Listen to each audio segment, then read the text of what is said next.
Y si te dijera que Futurama no es solo una comedia absurda del futuro, sino una advertencia que nadie tomó en serio. En un episodio del 2010, la serie predijo algo que en ese entonces ni siquiera tenía nombre, pero que hoy ya está aquí: el tecnofeudalismo. Una nueva forma de dominación tan intensiva, tan seductora, tan cotidiana que ni siquiera parece opresión. Ajá, no solo los Simpsons predicen el futuro. En este video vas a ver cómo Futurama te explicó antes que nadie cómo funcionaría el poder en la era digital y cómo terminamos siendo sus siervos, felices, agradecidos y vigilados. Quédate hasta el final, porque lo que estás a punto de ver no es ficción, es tu vida actual. Pero primero veamos rápidamente qué es esto del tecnofeudalismo. El tecnofeudalismo es una forma completamente nueva de poder económico y social, que, según el economista griego Yanis Varoufakis, ya ha reemplazado al capitalismo. El término viene de la mezcla entre tecnología y feudalismo, y se refiere a cómo grandes empresas tecnológicas, como Amazon, Google, Facebook y todo el imperio de Elon Musk, se han convertido en una especie de señores feudales modernos. Antes, en el capitalismo, el poder económico venía de la mano de obtener ganancias vendiendo productos en los mercados. Hoy, en cambio, estas grandes plataformas no dependen de los mercados ni de obtener ganancias de manera tradicional. Su poder proviene del control de plataformas cerradas, como si fueran feudos digitales. En lugar de competir como empresas capitalistas clásicas, cobran rentas por permitirnos usar sus servicios o por dar acceso a nuestros propios datos. Y lo peor, trabajan con información que nosotros mismos les damos gratis: likes, ubicaciones, fotos, videos, hábitos, y no nos pagan por ello. Esto afecta todo en nuestras vidas: lo que vemos, lo que compramos, cómo nos relacionamos y hasta en lo que creemos. Ya no somos consumidores libres, sino trabajadores invisibles que alimentamos, sin saberlo, el poder de estas plataformas. En vez de un capitalismo de emprendedores, vivimos bajo una nueva forma de feudalismo digital, donde los señores del algoritmo gobiernan sin que podamos votarles o controlarles. Ok,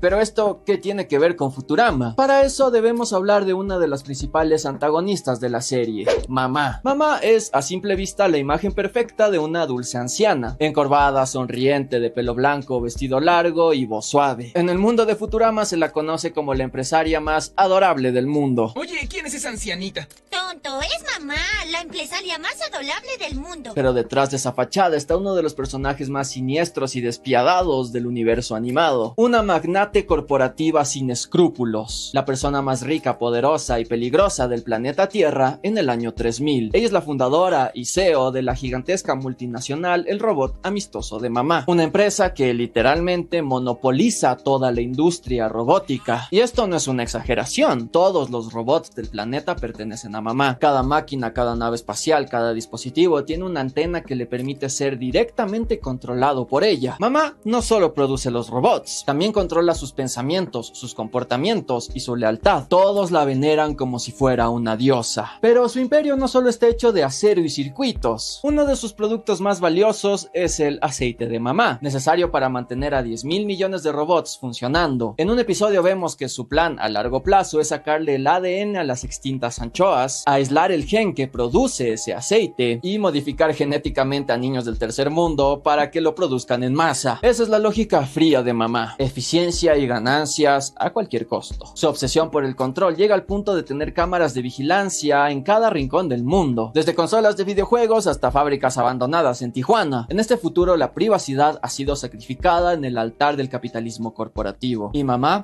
es su sacerdotisa. Incluso sus hijos Walt, Larry e Igner son víctimas de su crueldad. Los trata como subordinados inútiles, aunque muchas veces sí lo son. Los insulta constantemente y los utiliza como títeres en su teatro empresarial. Todo lo que mamá hace está fríamente calculado para mantener su imagen pública intocable, mientras construye un imperio que mezcla el capitalismo clásico con el autoritarismo totalitario. Y también, como buena capitalista, mamá se alía con inversores cuestionables. En un episodio compra la pequeña empresa de mensajería Planet Express de nuestros protagonistas, con la ayuda de un trader bro congelado de los años 80, que es una gran representación del sueño húmedo de Wall Street. Divide a las personas entre tiburones y borregos. Hay dos clases de personas, borregos y tiburones. El que sea borrego queda despedido. ¿Quién es borrego? Es un charlatán. Los tiburones son ganadores y no miran hacia atrás, porque no tienen cuello. Los cuellos son para los borregos. Y su estrategia favorita es traicionar a todos para convertirse en el accionista mayoritario. Mamá se vale de él para profundizar su monopolio de la mensajería, porque también está en esa industria, buscando despedir a los empleados de Planet Express y así eliminar a la competencia. Oprime el botón de represalias.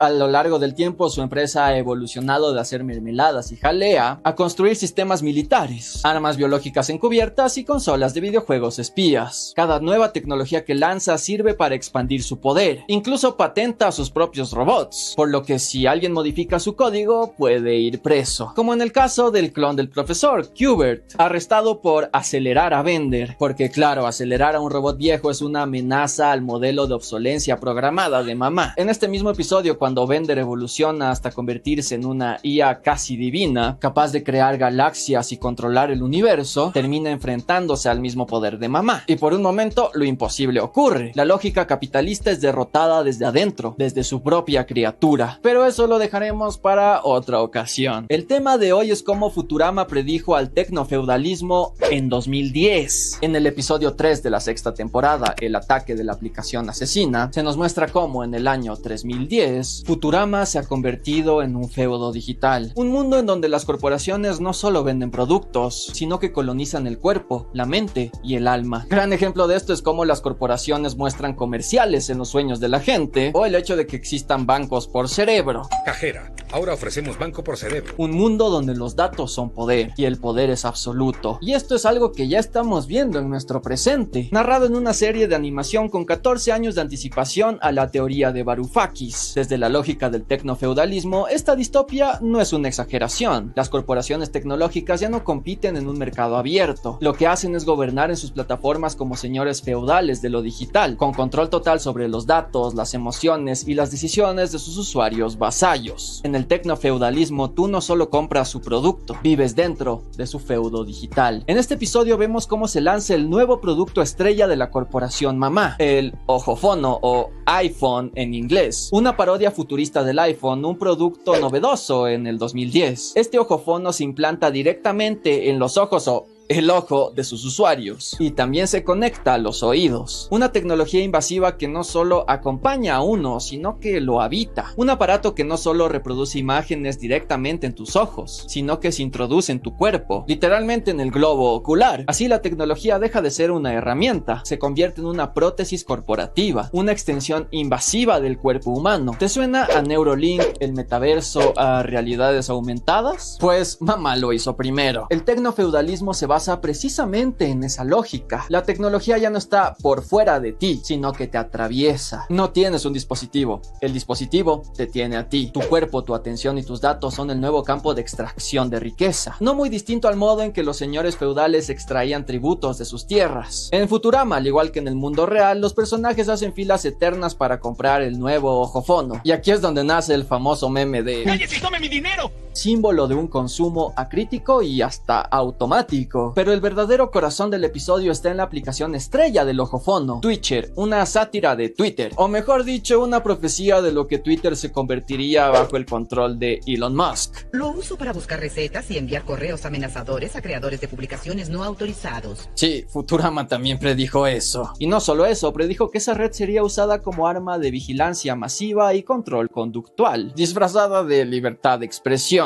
Por años he recolectado información con métodos anticuados como robots espías e infosquitos. Es escalofriante que lo que dice mamá aquí parece haber sido escrito para una serie estrenada este mismo año. Pero ahora, gracias al Twitcher, los tontos involuntariamente narran cada hecho que necesito para explotarlos. Este momento es clave para entender el tecnofeudalismo. Bajo el capitalismo, las empresas debían invertir en estudios de mercado. En el tecnofeudalismo, los propios usuarios producen la mercancía más valiosa, sus datos, gratis y hasta con entusiasmo. La vigilancia ya no necesita ser impuesta, es voluntaria voluntaria, gamificada y celebrada. Volviendo a la serie, los usuarios de Twitch pasan grabando videos de todo lo que pasa en sus vidas, sus pensamientos y sus emociones, todo lo que dicen, todo lo que sienten, todo lo que ven y todo lo que hacen. Los propios usuarios regalan voluntariamente su información y mamá desde su base de datos lo observa todo. Cada publicación alimenta su algoritmo, que responde con publicidad hiperpersonalizada. Objetivo adquirido, madre. ¡Disparen algoritmo de mercadeo!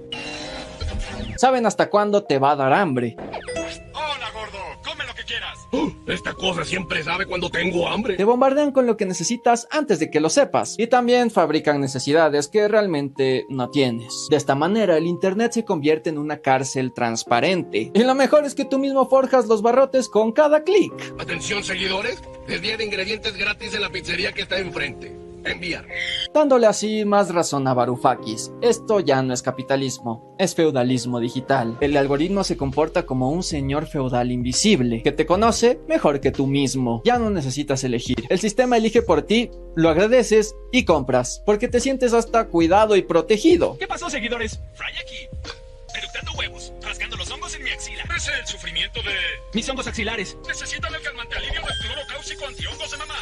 Pero no es nada de eso, es simple y llanamente control. Sin embargo, la cosa se pone aún peor. Mamá ha diseñado un virus llamado el gusano tweet. Su plan es simple y aterrador a la vez. Cuando alguien consiga 1 millón de seguidores en Twitch, usará esa cuenta para transmitir un gusano cerebral a sus seguidores. El resultado, millones de personas transformadas en zombies obedientes, influenciados por una celebridad digital y controlados por mamá. Sí, escuchaste bien, influencers transformados en armas corporativas. Recuerden que este episodio salió hace 15 años. Fry y Bender, en su desesperación por conseguir seguidores, venden la intimidad de sus amigos, graban secretos humillantes y se convierten en piezas útiles de este sistema, porque en el tecnofeudalismo el contenido viral no solo entretiene, sirve al señor feudal digital. Pero no se confundan, muchas veces los influencers no son los villanos, son piezas funcionales dentro del engranaje tecnofeudal. Las grandes plataformas los incentivan, los visibilizan, los premian, pero también los usan. No importa si su contenido es de maquillaje, cocina o incluso política antisistema. Todo,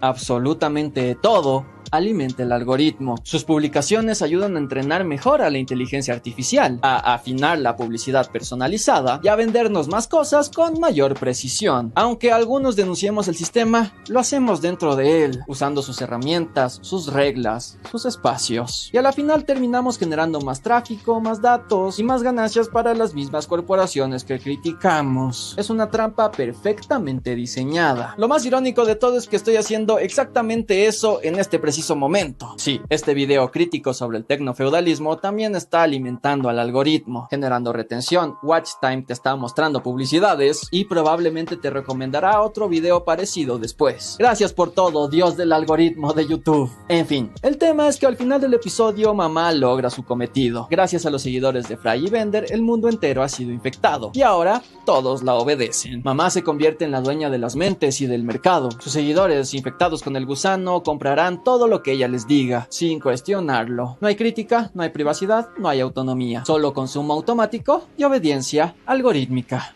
¡Imbéciles! En el tecnofeudalismo, la dominación no necesita represión explícita. Se logra con likes, seguidores y mucha dopamina. Es una obediencia feliz, una servidumbre voluntaria 2.0. Así es el tecnofeudalismo puro y duro. Ya no eres ciudadano, eres un dato. No trabajas por salario, trabajas por atención. No eliges, consumes lo que el algoritmo te ordena. Y lo más aterrador, no quieres salir de ahí. Te gusta, lo aplaudes, lo compartes, te hace sentir visto. Y ahí está la trampa más eficaz del nuevo feudalismo digital. No solo controla lo que haces, sino cómo te sientes. No te domina desde el miedo, sino desde el deseo. Y por eso es más difícil de romper. El tecnofeudalismo no llegó con naves espaciales ni con ejércitos de robots. Llegó en formas de apps brillantes, interfaces amigables y promesas de conexión. Nos convenció de que éramos usuarios cuando en realidad somos los productos. Nos hizo creer que teníamos poder cuando lo que tenemos es dependencia. Y lo más perverso, nos ha dado placer mientras nos quita la libertad. Pero si algo nos ha enseñado Futurama es que incluso en el futuro más distópico, siempre hay un margen para el caos, para la rebeldía para lo inesperado, porque aunque parezca que el sistema es invencible, no está completamente bajo control. Siempre habrá un Bender dispuesto a romper las reglas, un Fry capaz de amar en medio de lo absurdo, o un profesor dispuesto a inventar algo en pro de la humanidad. Y tal vez ese sea nuestro rol hoy, no rendirnos ante el algoritmo, no resignarnos a ser solamente datos flotando en una nube que no nos pertenece. Tal vez no podemos destruir el tecnofeudalismo desde fuera, pero sí podemos empezar a dañarlo desde adentro, con conciencia, con organización, con humanidad. Porque sí, el futuro parece estar escrito, pero todavía tenemos la pluma. Gracias por ver este video. Si te gustó, dale like, comenta y compártelo para que el dios del algoritmo no lo entierre. Ahora dime, ¿tú qué piensas? ¿Estamos viviendo bajo el tecnofeudalismo? ¿O es solo el mismo capitalismo de siempre, solo que con esteroides digitales? Déjame tu opinión en los comentarios. Quiero leerte. Si ya estás suscrito, te quiero mucho. Y si no, ¿qué esperas? Suscribirse sigue siendo gratis, al menos por ahora. Nos vemos en la próxima.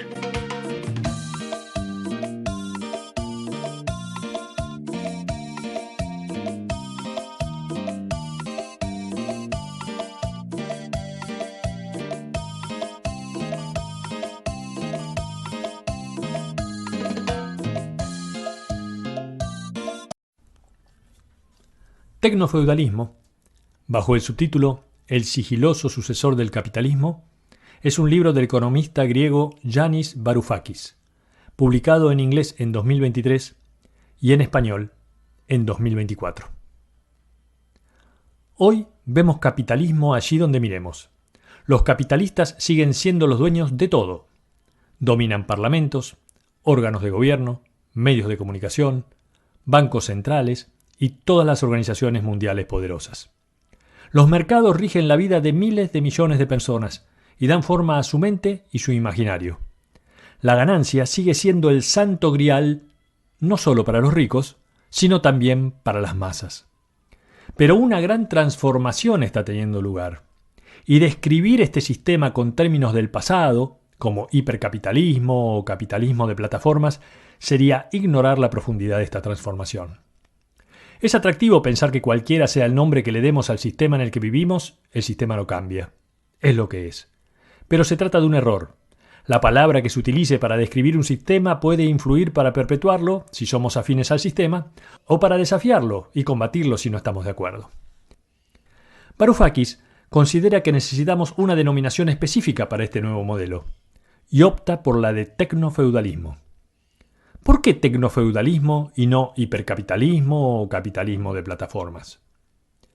La respuesta es que la transformación afecta a la esencia misma del sistema. Se trata del triunfo de la renta sobre el beneficio. Poco a poco, los dos grandes pilares del capitalismo, el beneficio y los mercados, están siendo sustituidos. Por lo tanto, si la generación de riqueza no surge del beneficio y no se genera en un mercado, ya no estaríamos en un sistema capitalista. Estaríamos en una instancia postcapitalista. Pero en lugar de un postcapitalismo que remedie las desigualdades y acabe con la explotación, el sistema sustituto hace lo contrario. Generaliza la explotación a niveles inimaginables. Cuando en el siglo XX se pensaba en la posibilidad de poner fin al capitalismo, se suponía que el brazo ejecutor sería el proletariado. Pero las cosas no podrían haber sido más diferentes.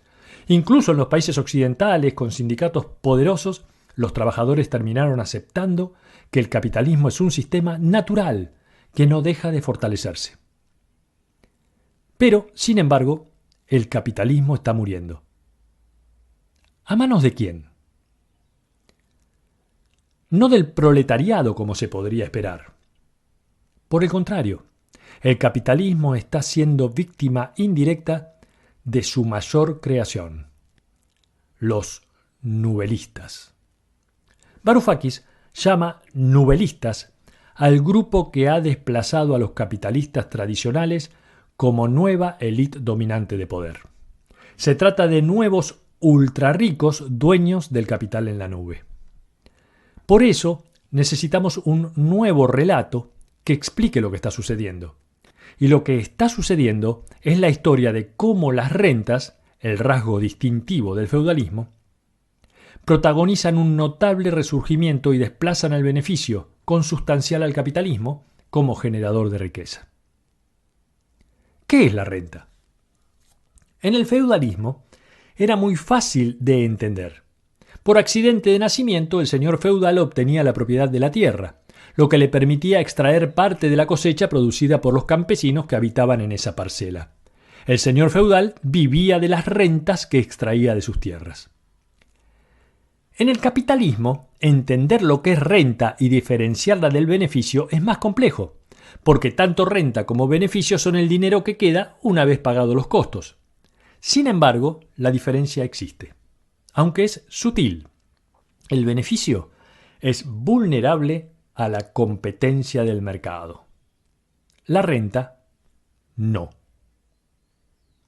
La renta deriva del acceso privilegiado a bienes cuya oferta es rígida, como el suelo fértil o la tierra con recursos fósiles.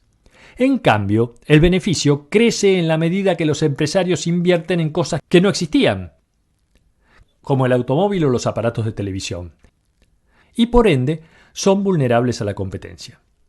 El capitalismo se impuso cuando el beneficio prevaleció sobre la renta, cuando el trabajo y los derechos de propiedad se convirtieron en mercancías. Frente a la renta con olor a injusticia y explotación, el beneficio capitalista reivindicaba su superioridad moral. Sin embargo, la renta no desapareció en el capitalismo. Sobrevivió en la forma de 4 tipos de renta. La renta financiera, que son los rendimientos de la especulación en los mercados de acciones, inmobiliarios o derivados. La renta del suelo, que es cualquier pago por alquilar un terreno o un inmueble. La renta del monopolio, que se da cuando la competencia es nula o escasa y el vendedor obtiene un pago superior al valor de cambio de la mercancía, porque su condición monopólica le permite aumentar el precio a su antojo. La renta de marca se da cuando el comprador está dispuesto a pagar un precio superior al valor de cambio de un bien o servicio, para, por ejemplo, compartir una identidad o adquirir un estatus. La fidelidad a una marca permite al empresario subir los precios sin perder clientes. Y a finales del siglo XX poseer una marca para extraerle una renta era más importante que quién fabricaba o dónde. Pero fue la aparición del capital en la nube en la primera década del siglo XXI, en la figura de los llamados nubelistas, lo que permitió a la renta un regreso triunfal. Y Apple fue su mascarón de proa. Primero con elevados precios propios de la renta de marca y luego mediante el iPhone, que produce el ingreso a un nuevo universo, el alquiler de la nube. La genialidad de Steve Jobs radicó en invitar a desarrolladores externos a utilizar el software gratuito de Apple para producir aplicaciones que se venderían a través del Apple Store. Así, una multitud de trabajadores no asalariados y capitalistas dieron forma a miles de apps cuya variedad y cantidad los ingenieros de Apple no hubieran sido capaces de alcanzar. Solo mediante el iPhone se ingresaba al Apple Store. Por lo tanto, para ser competitivos, a los desarrolladores externos y pequeñas y medianas empresas no les quedó más remedio que operar dentro del Apple Store. ¿El precio? Un alquiler del 30% sobre todos sus ingresos en calidad de renta del suelo digital. Nace así el primer feudo en la nube, el Apple Store, y la primera clase capitalista vasalla de dicho feudo. Los capitalistas vasallos son productores capitalistas que para vender sus mercancías deben pagar una renta en la nube. En el tecnofeudalismo, el sector capitalista tradicional sigue produciendo todo el valor de cambio de la economía, igual que hacía en el capitalismo, pero ahora se encuentra sometido e integrado en los feudos de la nube construidos por los nubelistas. Solo otro conglomerado, además de Apple, convenció a gran parte de los desarrolladores de crear aplicaciones para su tienda. Google. Google siguió una estrategia diferente a Apple. En lugar de construir un teléfono que compitiera con iPhone, desarrolló Android, un sistema operativo de instalación gratuita para cualquier smartphone. Así, se crea Google Play como alternativa a Apple Store. Android no era ni mejor ni peor que los sistemas operativos de BlackBerry, Nokia o Sony, pero tenía un superpoder, el abundante capital en la nube de Google. Sony, BlackBerry y Nokia se convirtieron en meros fabricantes de teléfonos y en capitalistas vasallos de Google, que a su vez embolsaba la renta de la nube producida por la multitud de emprendedores, otros capitalistas vasallos. El resultado fue una industria global del smartphone con dos corporaciones nubelistas dominantes, Apple y Google, cuya riqueza era producida por desarrolladores externos no asalariados que pagaban una comisión por pertenecer al feudo. No son beneficios. Se trata de la renta de la nube, equivalente digital a la renta de la tierra en la era feudal. Al mismo tiempo que los nubelistas Apple y Google, Amazon está perfeccionando su fórmula para vender bienes físicos y creó su propio feudo en la nube. Una característica del tecnofeudalismo es que el comercio no se sitúa en los mercados, sino en los feudos de la nube creados y dirigidos por los algoritmos del capital que ponen en contacto a compradores con vendedores. Plataformas de comercio electrónico, como Amazon o Alibaba, no son mercados, ya que los algoritmos de la nube pueden aislar a todos los compradores unos de otros y a todos los vendedores unos de otros. El algoritmo nubelista se reserva la función de poner en contacto a compradores y vendedores, y eso le otorga al nubelista el poder de cobrar a los vendedores. Capitalistas convencionales devenidos en vasallos de la nube. Le cobran grandes rentas por tener acceso a los clientes.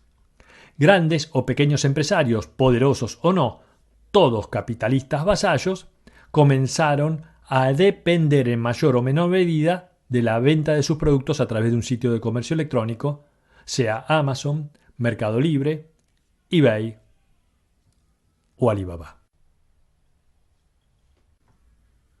Mientras Google y Apple creaban sus feudos digitales, alimentando los negocios para usuarios de smartphones, y Amazon atrapaba a los fabricantes de productos físicos en su feudo de la nube, otros nubelistas centraron su atención en el precariado, en los trabajadores informales y flexibles.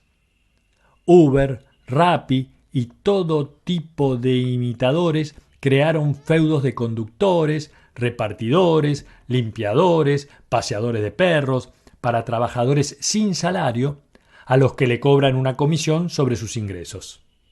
Una renta en la nube. El poder logrado por los nubelistas ha sido tal que no necesitan policías para desalojar a un vasallo.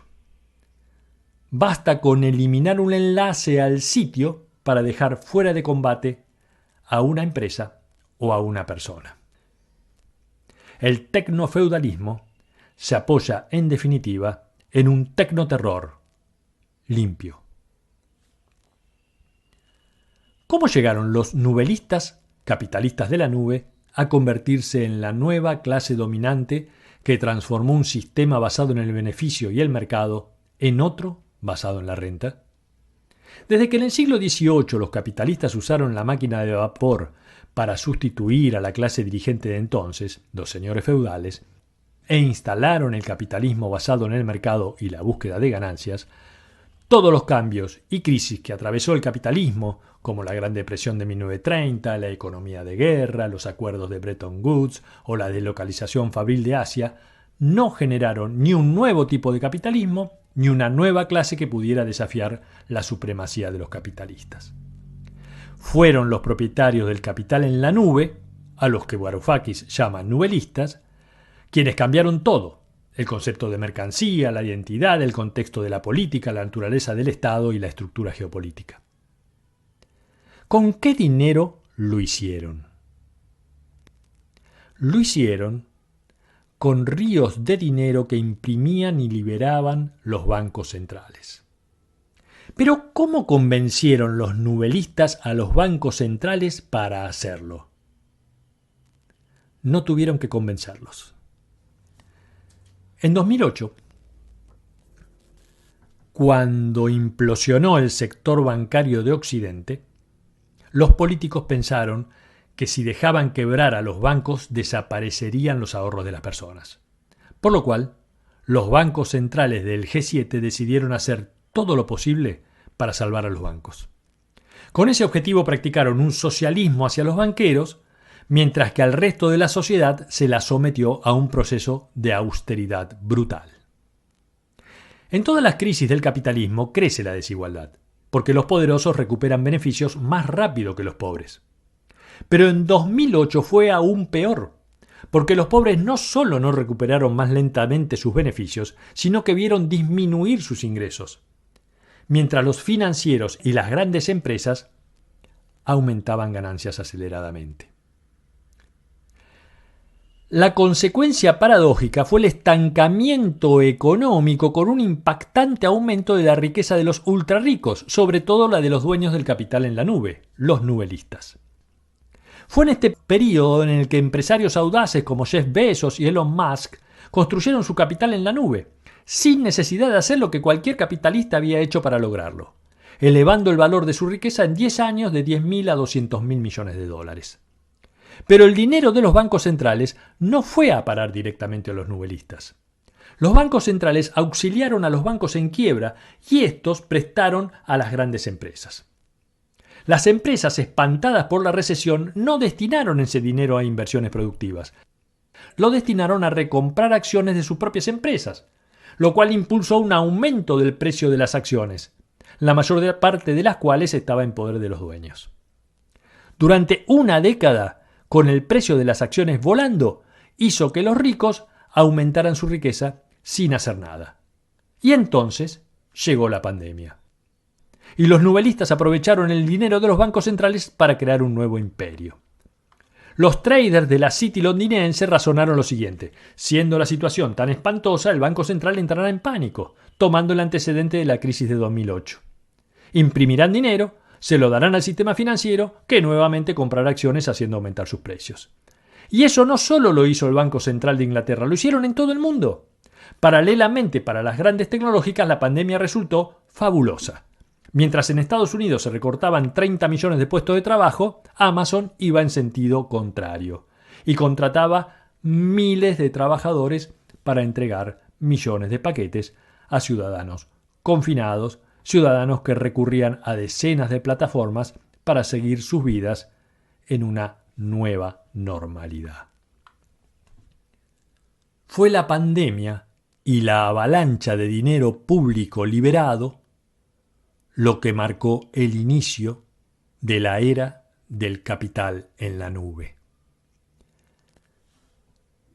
Se gestó así un nuevo grupo dominante, uno que de manera revolucionaria, aprovechando su capital en la nube, logró que casi toda la humanidad trabajara para ella gratis o por una miseria. Los nubelistas redujeron al resto de los capitalistas a un estatus de vasallaje. Los trabajadores asalariados se convirtieron en proletarios de la nube cada vez más precarios, y casi todo el mundo pasó a actuar como un siervo de la nube, contribuyendo a que el capital de la nube acumule y construya los feudos. Nadie lo planeó. La irrupción de los nubelistas se produjo sin que nadie pudiera preverlo.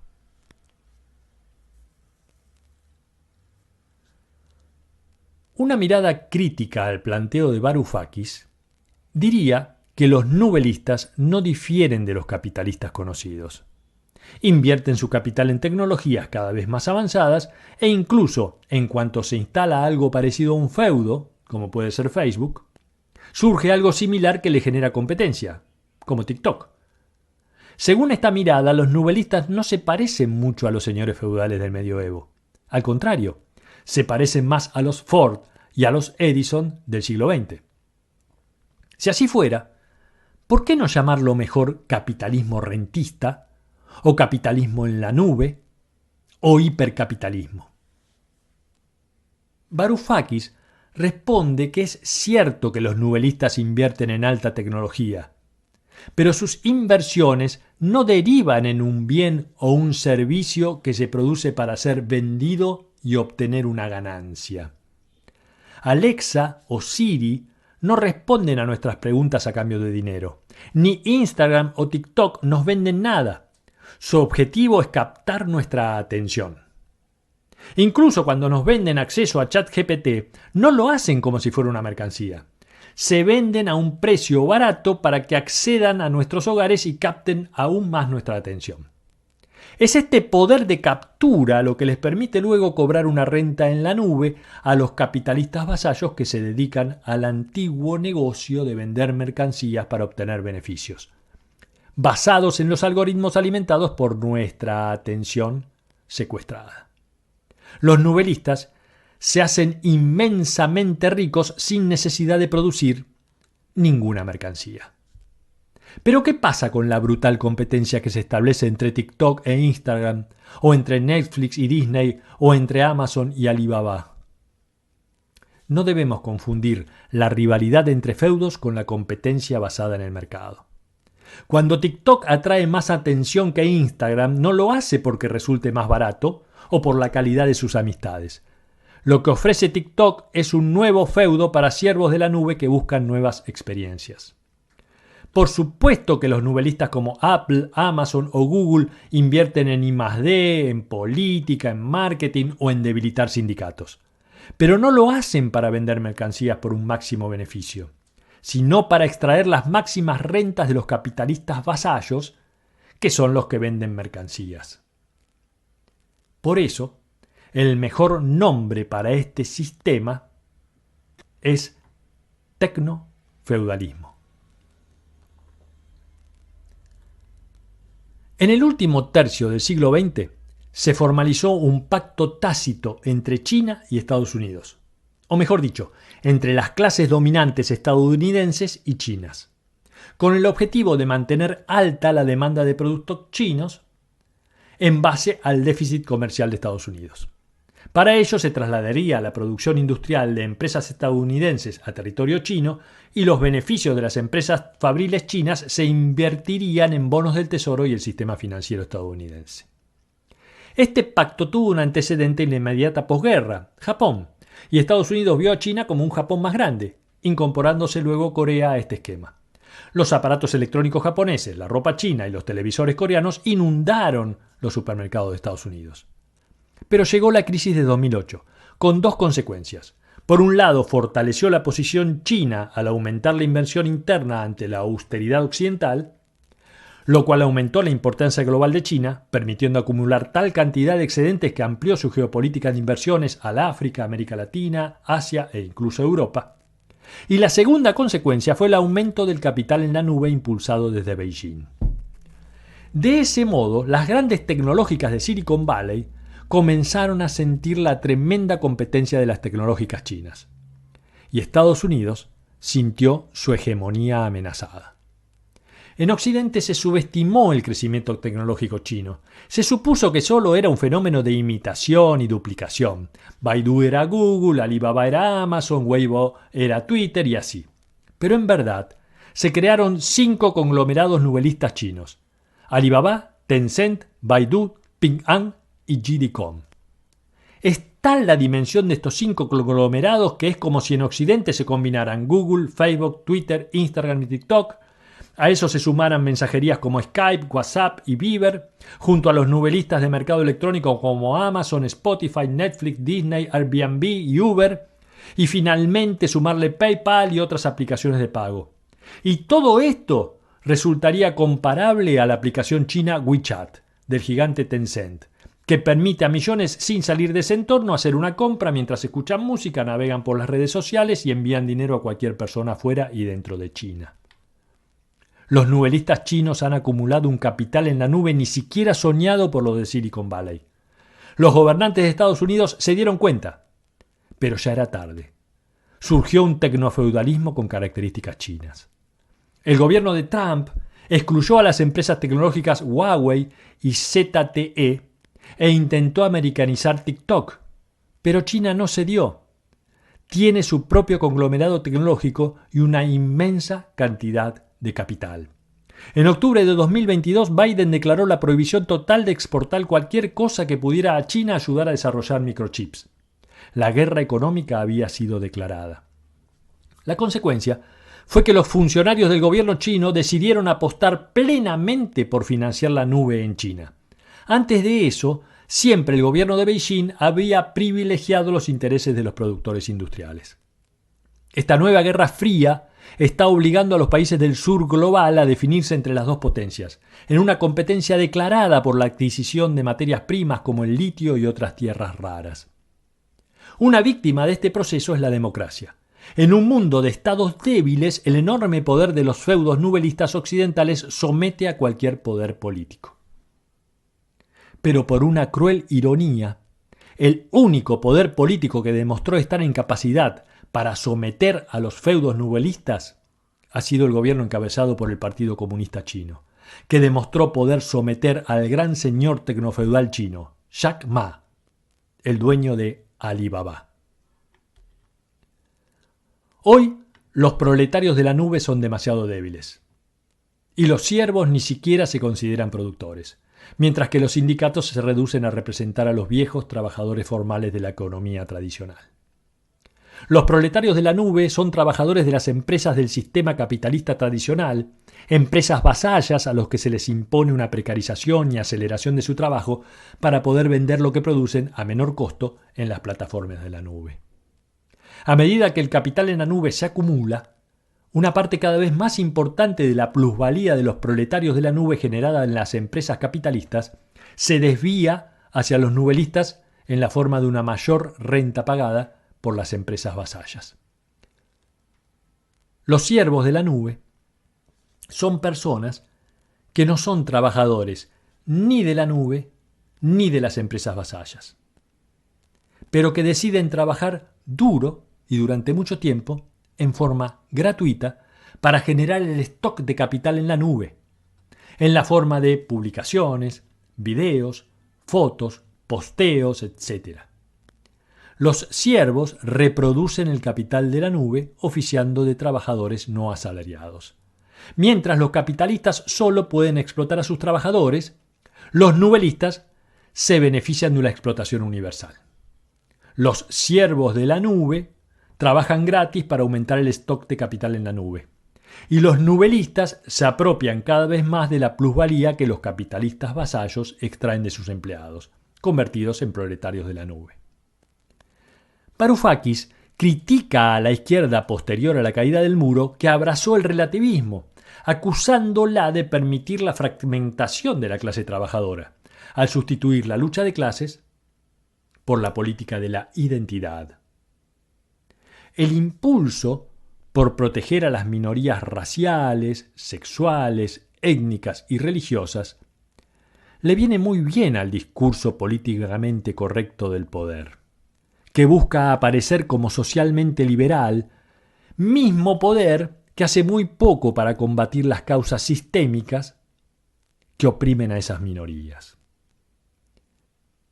Al mismo tiempo, nada podría ser más funcional para la derecha alternativa que las políticas de la identidad, que se convierten en el espacio propicio para agitar los sentimientos defensivos, tribales y racistas que despierta la política de la identidad en grandes porciones del electorado. Ya no tenemos el capital de un lado y a los trabajadores del otro. Ambos están sometidos por una nueva clase dominante, los nubelistas, cuyo ascenso al poder la política ha permitido.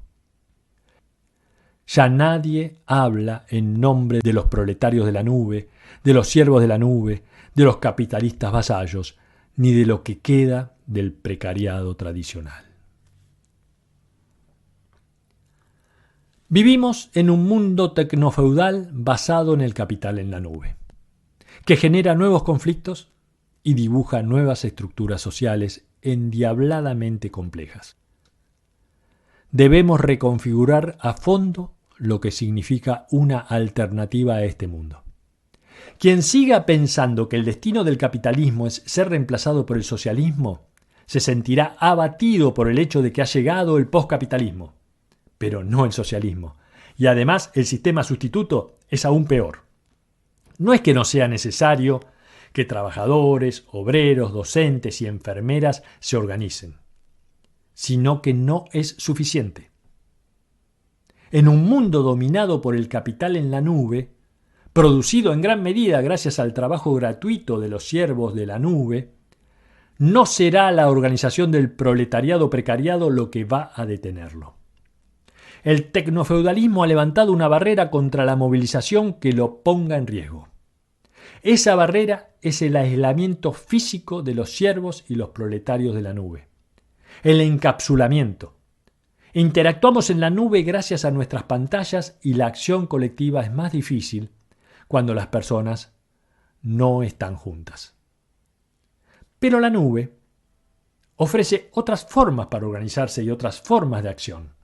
Por ejemplo, una movilización en la nube que logre boicotear la compra en algún feudo de venta online durante algún tiempo, cosa que requiere un mínimo sacrificio y puede darnos un alto beneficio colectivo. O una huelga de pagos, planeada y conducida para hacer caer el precio de las acciones de las empresas nubelistas. Así como en el capitalismo industrial, los trabajadores estaban alienados porque no eran propietarios de los medios de producción y carecían de la toma de decisiones, en el tecnofeudalismo hemos dejado de ser dueños de nuestras mentes. Somos fragmentos de datos y nuestra identidad está compuesta de elecciones a fuerza de clics. Se han apropiado de nuestra atención. Hemos perdido la capacidad de concentración. El capital en la nube busca ocupar nuestro cerebro. Cada trabajador es un proletario de la nube durante sus horas de trabajo y un siervo de la nube el resto del tiempo. Mientras, cada esforzado autónomo se transforma en un vasallo de la nube. Frente al tecnofeudalismo, actuar solos y fragmentados no nos llevará demasiado lejos. A menos que nos unamos, nunca lograremos civilizar, disciplinar o socializar al capital en la nube. Solo una gran coalición puede debilitar al tecnofeudalismo, y Varoufakis convoca a esa coalición. Siervos de la nube, proletarios de la nube y vasallos de la nube del mundo, uníos.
春日、何？似合ってるぞ。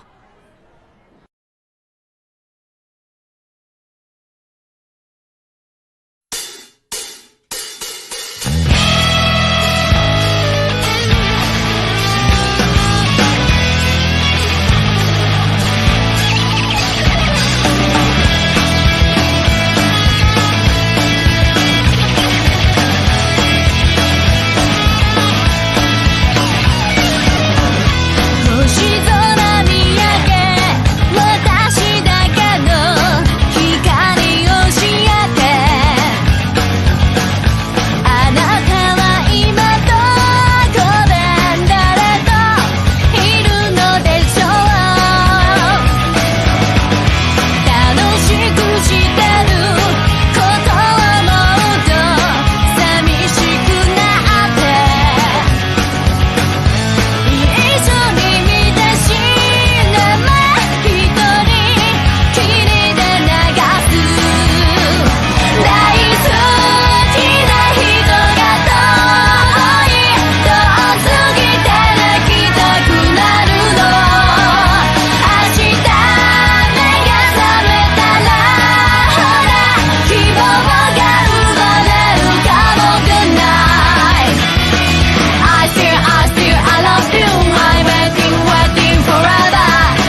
溢れ出すラビニュー